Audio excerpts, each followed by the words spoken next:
Yeah, I would say that when I joined, as a PhD and graduate teaching assistant at DAIM, I was thinking that I was not a researcher at that point. So when I came here, so I understand how we need to analyze the existing system, how we need to pinpoint the research problems, and how we can analyze things and analyze the quality of existing work, and how we can define a research problem within the particular domain. Apart from that also, I have enhanced my skill in deep learning, AI, specifically generative modeling. And also another thing which it's impacted my skill, like I have done teaching here, so it enhanced my skill toward teaching and professional skill, like I have achieved associate fellowship as well. I just wanted to talk about that. Congratulations on your associate fellowship award. That was a great one.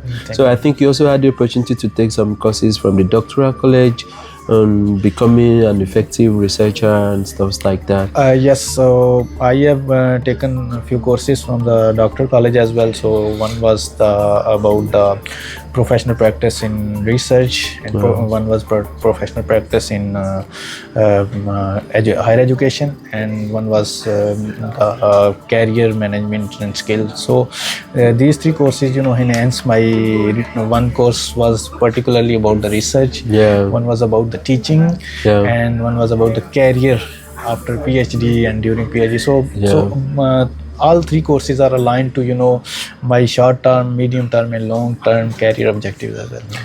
That's really great. And would you be able to highlight few roles that your professors, supervisors, mentors, and peers have played in your journey at the Center of Excellence? Yes, I think the supervisor's role are key in PhD. So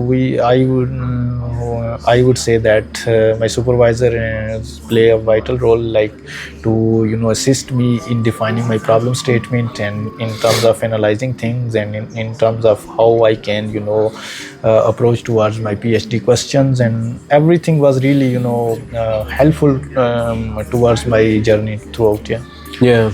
So this is one question that's also burning on my mind, and I would like to know if there's some sort of existing collaboration, or you are at the point where you are hoping to establish some sort of collaboration with industry, for example, automobile industry. Okay, so you have the environment gives you the opportunity to meet first generation industries in the automobile and how your research could also translate into some industry support. Yes. So is there any collaboration at Yes, the moment? I think the environment gives us opportunity to collaborate with the researcher of the field, and towards the industries as well. So I think at the moment I have been in touch with the researchers so far, like sometime in research we are stuck in some point, but once a 2 minutes talk from someone, sometimes that talk is not directly about your field, but still you get some points, and that can be beneficial for your research. So I have that experience, like I have been in the conference in last year, and I was stuck in at some point, but while I attended, I have heard a presentation, and then that give me an idea to how I can approach with my problem. So that gives me an opportunity to collaborate with the presenter as well. So I think there is a lot of facilities and opportunities available when you are in academia. So you can collaborate with the researcher, and you can collaborate with the industries. So I'm hopeful that at some point when your research mature enough, you're able to also identify some automobile industries to test run some of your solutions. Quickly just talk about your career and future aspirations. So what are your career aspirations after this PhD? Hello, I'm Dr. Daniel Farrow here at the Centre of Excellence for Data Science, AI and Modelling at the University of Hull. AI is changing the way that big organizations operate, and that's why we're really excited to be launching a new MSc this January, Artificial Intelligence for Business.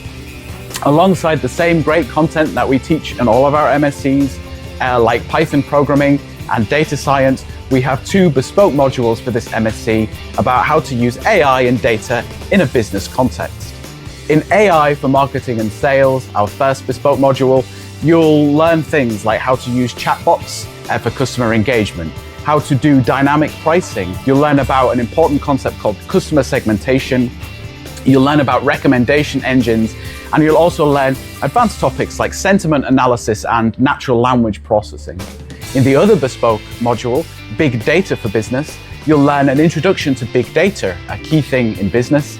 You'll learn exploratory and causal analytics, different platforms for storing big data in business, data mining and web scraping, applications of big data in business, and also time series analysis for business contexts.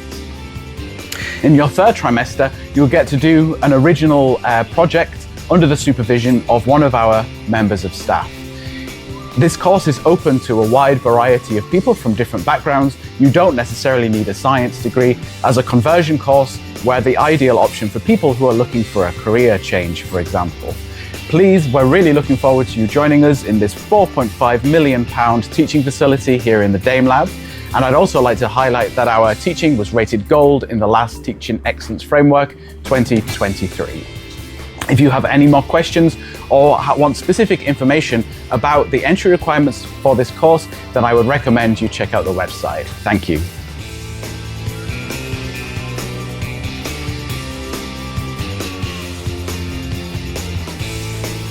Yes, I think after PhD, as you know, previously before PhD, even I was a lecturer at the University of Rotary. So after the PhD, I will stay in touch with the academics, I think, and I will pursue my career in both research and academic position.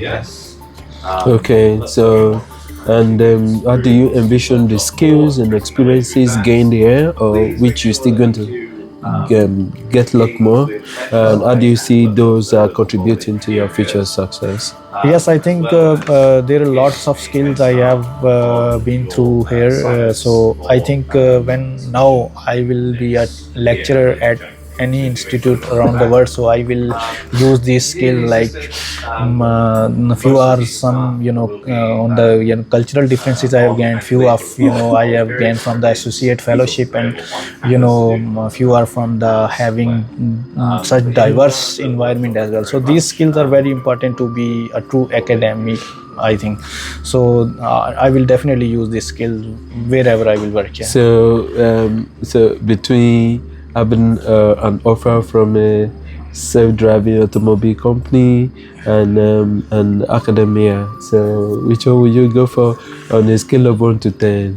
So give me a scale for academia and a scale for industry, or let's just say from 1 to 10. Is it 6 for academy, or 4 for industry, or how would you try? I would say 7 for academics and 3 for industries. When we are in PhD, so we, most likely our skills are towards research more. So I think. But there's also research in industry. Yeah. There are a lot of research happening in industries, because you see a lot of things happening. Lot of development you see AI also happen. Most of them happen in the industry, not even within the academic. But for me, I have been through the lecturer position, like when I completed my master's. So my my mind is aligned with the academic position. So on that note, we can say that my focus is towards academia more instead of industries. Yeah, I get your point. So let's just ask just few more questions. Like, are there any memorable experience or achievement during your time? Maybe now with us, has there been, since you've joined DAIM, has there been some very memorable experiences of achievement aside the associate fellowship? Is there any other exciting memorable experience you would like to share? I think joining DAIM is itself a memorable for me. So and receiving a fully funded scholarship is memorable for me too. So, which is a very competitive process.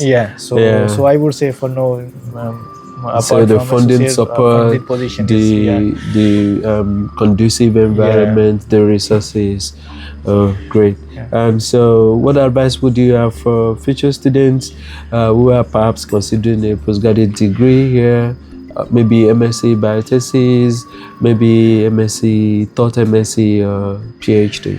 Yes, I would say that if anyone wanna pursue, higher education, so I would say they need to be focused. They need to be, self-confident, and also they should, have a plan towards, PhD, like in terms of, real-time problems as well, and also how this will impact their long-term career for themselves, and how that research will have impact on society as well. So that will give them an idea that why they are doing this and how it will impact themselves and also to the society. Okay, so maybe I just want to at some point in the last few months, the Center of Excellence was announced as the best AI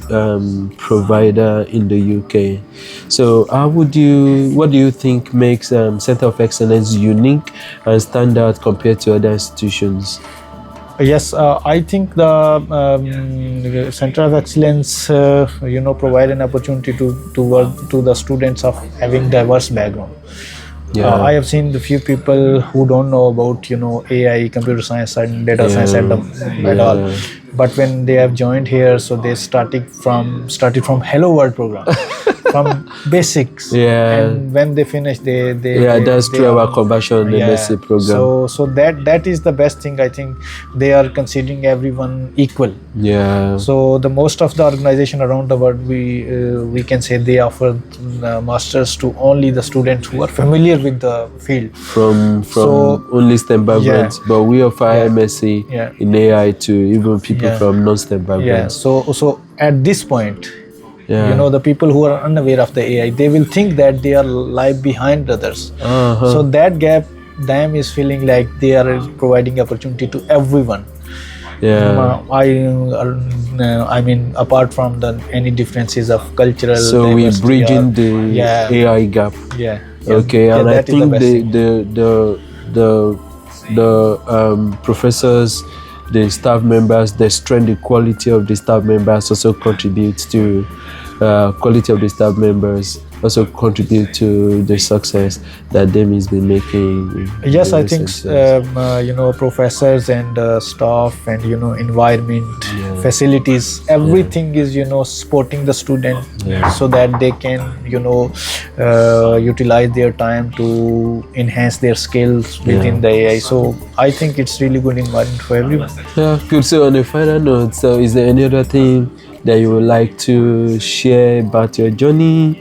Any final thoughts, or maybe about your experience with the Center of Excellence, whatever it is that you still have in mind that perhaps we have not talked about? Do you have another thing? I think we have covered aspects related to the DAIM and related to my research. So at the point, I would say if anyone want to pursue the higher studies, they need to be very directed, so that will helpful for them to pursue the PhD, masters, and then they will have a good career after that.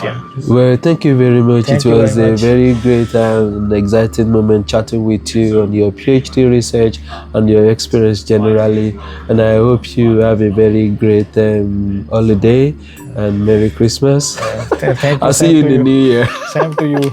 And thank everybody watching us. So this is where this is another memorable moment for me. The first interview with you.